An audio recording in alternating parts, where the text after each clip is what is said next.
मित्रांनो नमस्कार. कायदेशीर माहिती देणाऱ्या माझ्या YouTube चॅनलमध्ये तुमचं स्वागत आहे. आजचा विषय सराईत गुन्हेगार म्हणजे काय. पहिली गोष्ट म्हणजे गुन्हा म्हणजे राज्य किंवा देशाचा कायदा मोडणारी कृती आणि गुन्हेगार तो असतो जो ते कृत्य करतो. आता प्रश्न असा की गुन्हेगार कधी ठरतो, ज्या वेळेला त्याचा आरोप सिद्ध होतो आणि त्याला न्यायालय दोषी ठरवतो त्यावेळेला तो गुन्हेगार ठरतो. तिथपर्यंत तो असतो आरोपी, तो गुन्हेगार नसतो. त्यामुळे सराईत गुन्हेगार संदर्भात आपण आता विचार करणार बोलणार आहोत. सराईत म्हणजे तरबेज. एखाद्या कामात एकदम निपुण असल्यास त्याला सराईत म्हणतात. आपल्या भाषेत बोलायचं झालं तर सराईतला एक्सपर्ट, पक्का, अट्टल असे वेगवेगळे अर्थ आपण म्हणू शकतो. म्हणजे अट्टल गुन्हेगार म्हणा, तोच सराईत गुन्हेगार असतो. आता सराईत अगर धंदेवाईक गुन्हेगार हे साधारणतः तेच गुन्हे अनेक वेळा म्हणजे पुन्हा पुन्हा करून त्यात पटाईत होतात, म्हणून त्यांना सराईत म्हणतात. एखादा आरोपी त्याच्या विरोधात एकाच कलमाखाली विविध गुन्हे जरी दाखल झाले असतील तरी त्याला सराईत म्हणता येणार नाही. त्याच्यावरती 10 गुन्हे दाखल केले म्हणजे तो सराईत झाला का नाही.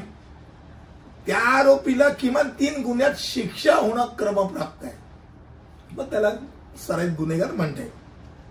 आर्थिक जगात फसवेगिरी किंवा स्वार्थमूलक गुन्हे नेहमीच उद्भवत असतात.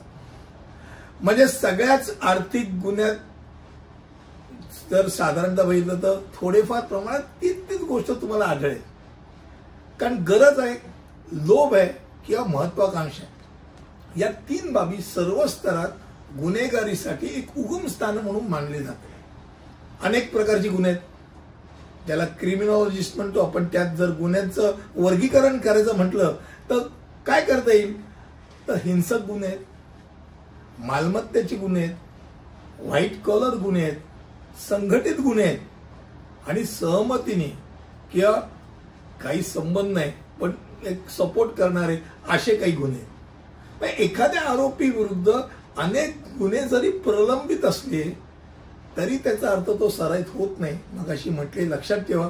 तसा निष्कर्ष काढता येणार नाही. एखाद्या सराईत गुन्हेगाराला त्या निष्कर्षात बसण्याकरता किमान 3 गुन्ह्यामध्ये शिक्षा होणं आवश्यक आहे, असा महत्वपूर्ण निकाल मुंबई हायकोर्टने दिला. त्यामुळे आजचा विषय सराईत गुन्हेगार म्हणजे काय या संदर्भात होता.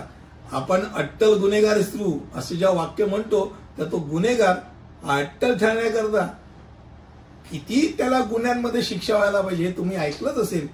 पुढच्या व्हिडिओमध्ये असंच नवीन काहीतरी घेऊन येईल. तिथपर्यंत इथेच थांबतो. धन्यवाद.